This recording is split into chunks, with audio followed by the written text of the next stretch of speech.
We are here joined together at Lincoln Center. I'd like to thank everybody in attendance. I'd like to thank the local media for coming out and covering the issues that were going to be brought forward here. I'd like to thank you for joining the Lincoln Park Conservation Committee today at our annual Cesar Chávez Day celebration. This year's celebration focuses on the plight of the Valenzuela Brothers, Vietnam veterans who are facing deportation.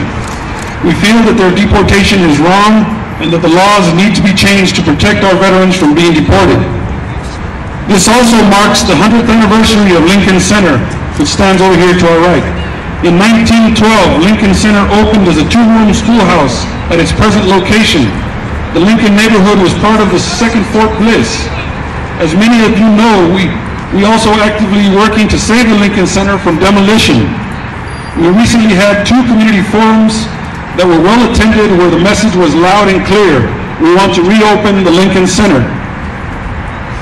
We have submitted a request to reopen Lincoln Center for the city's bond issue, but we also are exploring other options.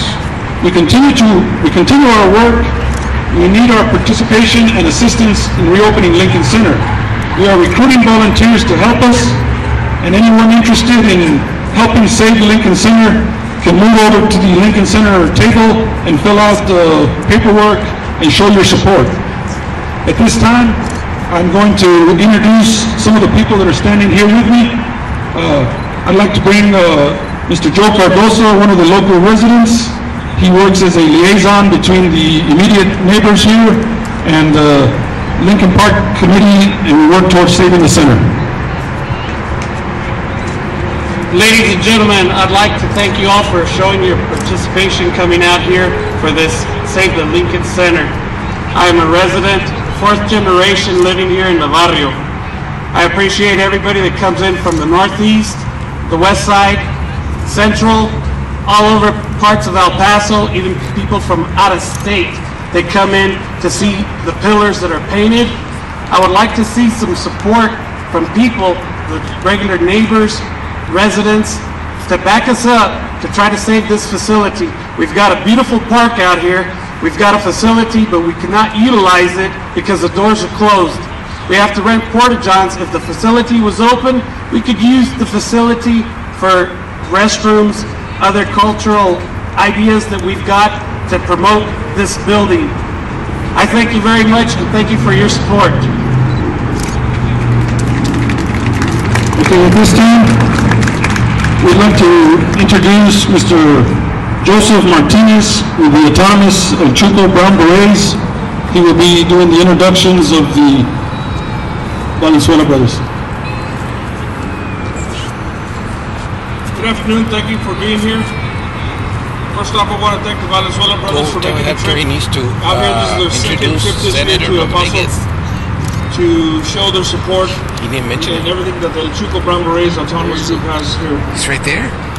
The Valenzuela Brothers have been engaged in a 3-year battle with the Department of Homeland Security regarding their right to remain in the United States. Both brothers were born in Mexico to an American citizen, and both came to the U.S. legally. When they tried to claim U.S. citizenship, they were told that they were too late in applying. They served their country in the armed forces but had previous infringements of the law. However, these crimes, they have served their time or accepted their punishment, yet became a current. Because of current immigration laws, the brothers, like many immigrants, face deportation for their crimes they committed decades ago. They are both being treated as non-citizens by DHS, and deportation proceedings against both brothers have begun. The brothers came under the attention of DHS when each attempted to renew driver's license, which set off DHS deportation proceedings against them. As a result, neither brother has been able to obtain driver's license, and DHS has not deported Valente or declared him a citizen. DHS has simply chosen to not proceed with the case.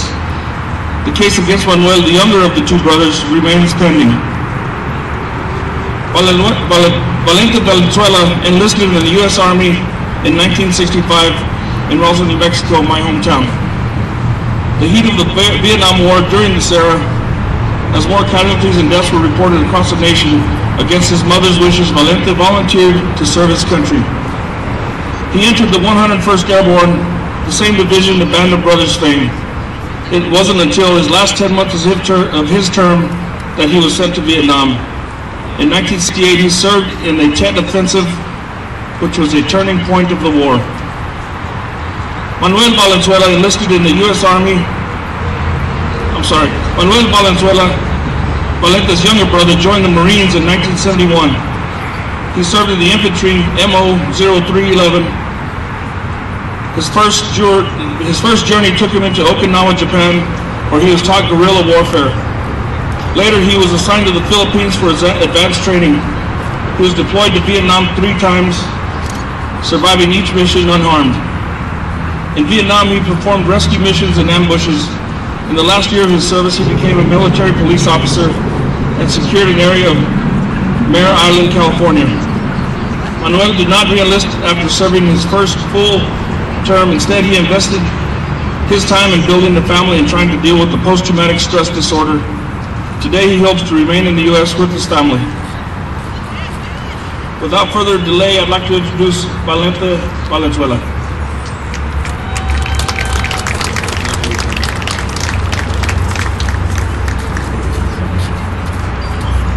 Buenos días, buenas tardes. Good afternoon, everyone. Thank you for inviting my brother Manuel and me from Colorado Springs. We've been on the road for the last 24 hours, and we don't feel like we're fresh, but we're warriors. Anyway, let's get back to our story. 3 years ago, we found ourselves in a spider web of shame, una telaraña de vergüenza. For 3 years, we have been without a country. We have a uniform because we fought in the Vietnam War, and we're proud to be warriors for this country. Right now, we are walking without a country. We have the right to be in this country just like any veteran that has been deported from this country. They have been deported for 15 years now. No one has known about this, and these veterans, we call them the banished veterans because they live in Mexico, South America, Africa, Germany, and the Caribbean. 99% of these veterans, banished veterans, of brown color. So we are wondering if there's a selective deportation going on here. But we were trained by this great nation to be warriors, and we want to thank Rosemary Martinez and her husband for inviting us here today. I'm going to make it short, and it was nice meeting you, Mr. Rodriguez, and I'm sure you're going to look into our case. At this time, I'm going to pass the microphone to my brother Manuel. Thank you. As you can see, I'm a Marine, and all these years of my life I've been in the United States since I was 3 years old, brought from Mexico. You know, we never questioned nothing. Our mom was born in the United States, and there, right there, there's a statue that says, the day we were born, we're American citizens. And we went, after that, went to school, then I joined the Marine Corps in the jungle, came back from Vietnam, and even be a Marine MP in Mare Island. At that time, Mare Island was a nuclear submarine where they make nuclear submarines. And there's a West Coast Nuclear Communications Center. We were protecting that. And this Homeland Security does not know that I was a top security for the nuclear submarines. They're ready to throw us away. That is, in 2009, when we received our notices, I got it on January 29th of 2009. That day I went to court, came back, and that evening my mother passed away. And it hurts to see that.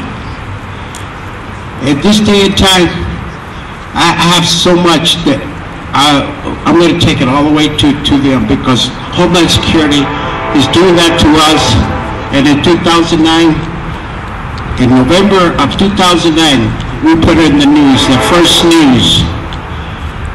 A week later, Homeland Security called me up, telling me that they saw us in the news, the two officers, Robert C. Lindley and Jeffrey Hamilton. And I can say it, because they called me up and told me, we saw you in the news. We didn't know you guys were in the military. I said, excuse me, you mean you didn't know that my brother was in 1968, got the Bronze Star in Vietnam, and I'm a Marine, and I was in 71, 72, and I'm a Marine, and you don't know that we're veterans and you're ready to throw us away? And they both said, no, we didn't know. I told them, what kind of Homeland Security do we have here? We don't need no Homeland Security. We are the homeland. We fight for our rights and we fight for America. And I'm proud to be here with the Brown Berets because there's been years when we were with Cesar Chávez in New Mexico, in California, came protesting. We helped them make banners. We were young kids. And now we're back with Brown Berets. Let me tell you, it's proud to walk with them. I was proud to walk with Brown Berets and with La Raza. That's the most important thing in life. And you know, that's why we're going to stand up and fight for the rights of all the veterans that have been deported. There's thousands of them.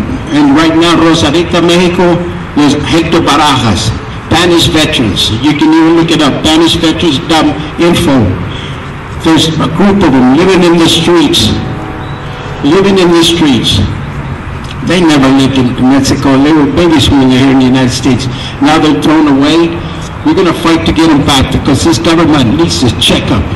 We're going to have to take it to the government. We have to take it to the White House to say, you can't do this to the people. Us veterans fought for everybody out here to have the freedom to be here, to talk, to enjoy life, to drink, to be married, to express where we come from. That's what it's all about. So we're going to have to stand up for everybody. We're going to have to do it together. Us veterans, we can stand forever, but we need the people. And by God, we are going to get all the people together because we're going to keep marching for you guys. And we want you guys there. And I will make it short, but I'm very proud to be here, and we are going to be, I told Rosemary, thank you very much, and Clara to get us through this, and lowriders, this is unique. We are going to step up, and we opened up a non-profit organization, and we, as Brothers Valenzuela, we are going to stand up and come and visit and be with the congressmen and senators. We're going to back you guys in this building. Ain't nobody should take away what we deserve, the people here. That's what we fought for. Thank you. Thank you. At this time, the Lincoln Park Conservation Committee, the Chuco Brown Berets, the Valenzuela Brothers are honored that State Senator Jose Rodriguez has joined us here to show support for the issues that have been brought forward. This time, we'll turn it over to State Senator Jose Rodriguez. Thank you. Muchas gracias. Buenos días. Buenas tardes. I am here for several reasons. As when I heard about the Valenzuela Brothers and the fact that they are under deportation proceedings, whose mother is a U.S. citizen, which makes them U.S. citizens through what's called derivative citizenship, and then the effort of the federal government to deport them, I thought that I needed to be here this morning to lend support for them and to lend support for the preservation of Lincoln Center and to lend support for the organizations that are here to celebrate Cesar Chávez Day. All of these three things, in my view, are interrelated. We're all Chicanos. Cesar Chávez was Chicano, and Cesar Chávez gave his life fighting for social justice, for better treatment of farm workers, and as then as we know, for everyone, not just for people of brown color, but people of black color, white color, red color, yellow color. It didn't matter to Cesar Chávez. And the connection is that the Valenzuela brothers were in Vietnam laying their life on the line for this country, decorated heroes who committed some infractions 30 years ago, misdemeanors. And all of a sudden, imagine if you're one of them in 2009, all of a sudden getting a notice telling you, you are under deportation proceedings. We are going to deport you to Mexico, a country that they have very little connection to since they were raised here in this country. My friends, this is an injustice. This is something that Cesar Chávez would have fought against. This is something that we should all be fighting against. I didn't serve in the military, but I have 3 brothers, one of them who was a Vietnam War veteran also, a Marine, and 2 Army veterans.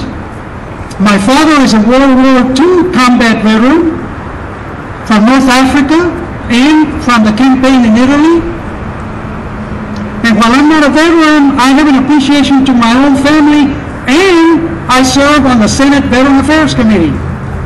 And so I'm here to tell you that I will do whatever I can, as I think all of us should, as a community, to support not only the Valenzuela Brothers, but all those veterans out there that are under similar circumstances. And we have many of them. And this fight should be not just about them, not just about those veterans that are in Rosarito, Mexico on the streets, but for all the veterans in this country who find themselves homeless, who put their life on the line for this country, and now cannot find a job, now cannot find adequate treatment for post-traumatic stress disorder as a result of the Iraq and Afghanistan campaigns, who can't find housing, who find themselves in a situation where the gratitude and appreciation that they deserve is not extended to them by their own country. So friends, I want to conclude by saying this is an important issue, not just for the Valenzuela Brothers, but for all of us as Chicanos, because the majority of those who are getting deported are Latino or Chicano veterans. And it's not just them who are suffering, it's their families. The U.S. citizen children that are here in this country and whose father all of a sudden is out in the streets of Rosarito, México, Baja California. Nomás quería expresar unas cuantas palabras en español para agradecer la invitación a estar aquí presente hoy esta tarde en este evento muy importante, no solamente la celebración de César Chávez, que es un héroe para nuestra comunidad, para la raza y para todo el país, sino que también por la lucha de preservar el centro Lincoln Center, que es un centro comunitario de nuestra comunidad chicana aquí en esta área, y especialmente para celebrar, y voy a decir celebrar, el servicio y el sacrificio que los hermanos Valenzuela han prestado y han dado a su país, que ahora se encuentran en deportación. ¿Por qué? Ellos nacieron en México, pero su mamá es ciudadana de los Estados Unidos, que según entiendo yo la ley de inmigración automáticamente los convierte a ellos en ciudadanos. Y ahora simplemente porque se encontraron en delitos con la ley hace 30 años, delitos menores, se encuentran en un procedimiento de deportación. Nosotros como chicanos entendemos que si César Chávez estuviera aquí, estuviera luchando por toda la injusticia.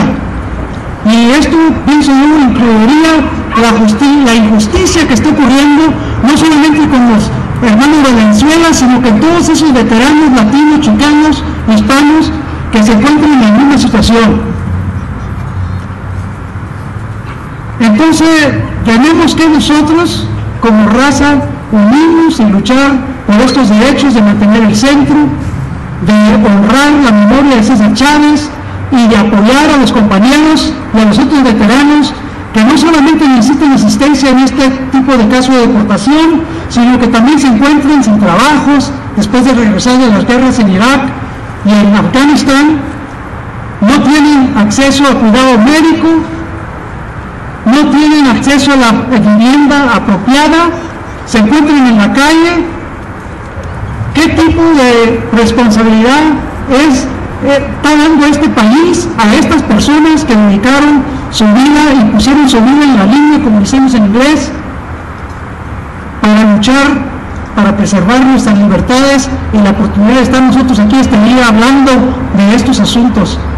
So, compañeros y compañeras, les pedimos que todos se involucren en estos asuntos que hemos mencionado y especialmente darle el apoyo. A la siguiente ocasión esperemos que esté lleno aquí toda esta placita con veteranos como el compañero de aquí del Paso, Padilla, ¿verdad? Otro luchador, otro marí, y otras gentes que deben de estar aquí, oficiales y personas que quieren luchar por la justicia, y aquí estamos hablando de la justicia nada más. Muchas gracias. Thank you. The last person that will speak is Mr. Jesus Padilla, Commissioner of Native American Veteran Affairs here in El Paso.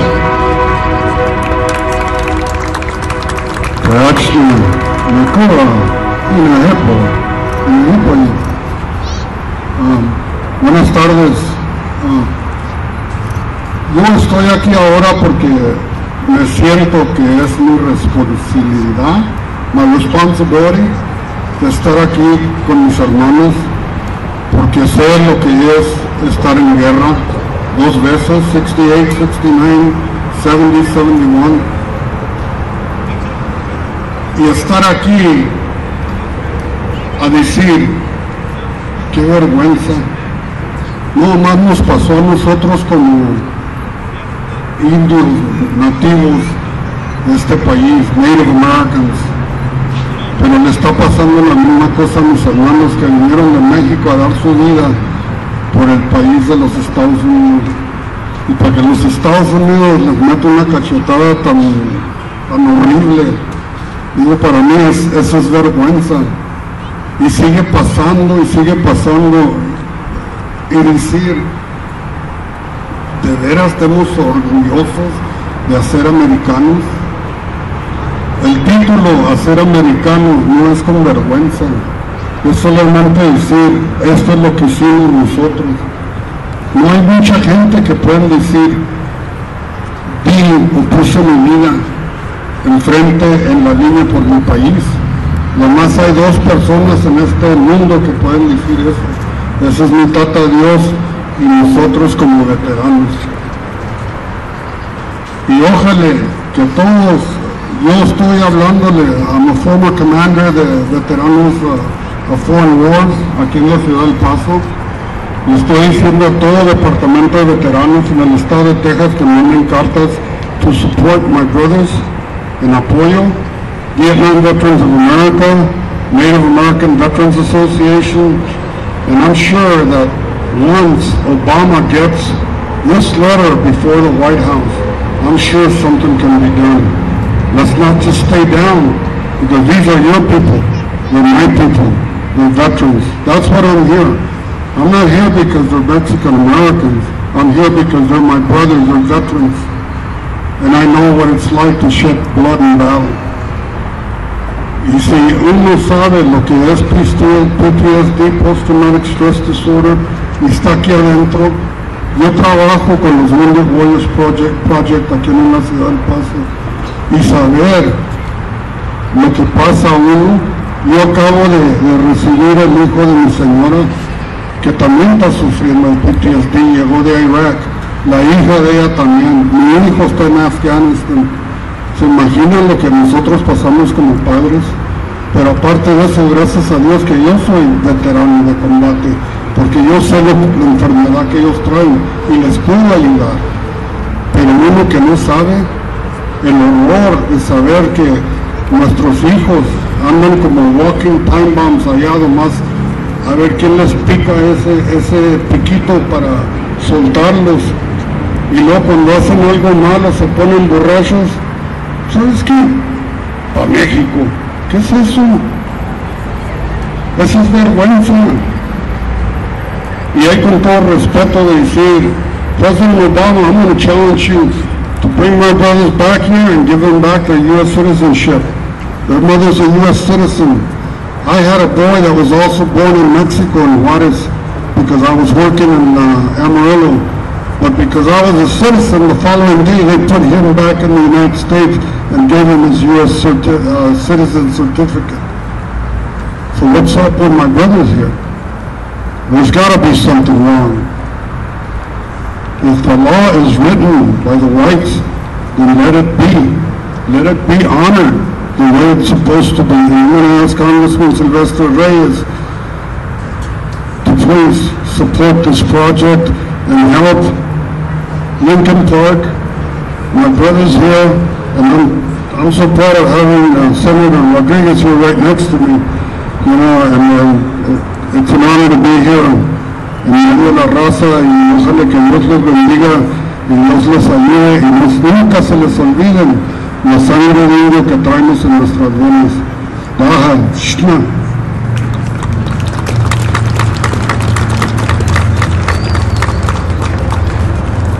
Very quickly, I'd like to introduce a very, very powerful advocate for the brothers out of Colorado, Tim Paintner. He's got a few media outlets that he uses to communicate to the gente. And without further ado, Tim Paintner. My name is Tim Paintner. I'm from Denver, and I travel with the Valenzuelas all over the country. California, we've been to the border. And we're trying to pass a message that one day in America, everybody has to be treated fairly. We can't treat some people in one way and other people another. And when I heard about the Valenzuela story, I honestly didn't believe it. And I decided I better call these guys up and see if it was really true. And it is really true. For a misdemeanor that happened 25 years ago, they're trying to keep my dear friends from being citizens, and that's outrageous. I represent Un Día Sin Fronteras in Denver. I don't speak the best Spanish, but what we're trying to do is unite our communities. Find a place where all people can get along and help each other instead of this constant bickering. So it's my great pleasure to be here. I hope that this wonderful project you guys are working on comes to fruition. Que cosa inmenso que se puede unir la comunidad para hacer cosas mejor por los hijos. Cuando escuché que fue soldados, policías a practicar su cosa en frente de los jóvenes, qué triste. Déjame salir con ¿no?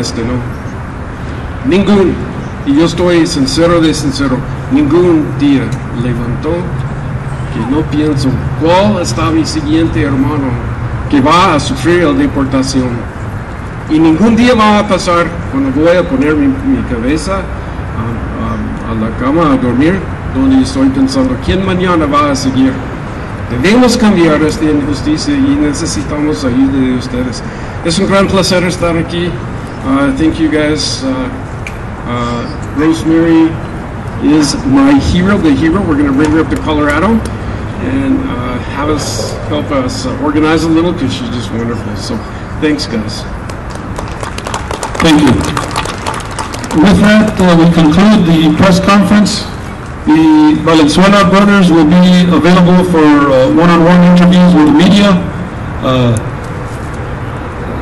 I may suggest the mural across the street with the Iwo Jima as a backdrop. That way we move away from the music and it won't interfere with the audio of your interviews. And with that, I want to thank everybody for attending and listening to our speech here about the issues that are in front of us. And with that, we are going to begin the entertainment, and I hope everybody enjoys the rest of the afternoon. Thank you.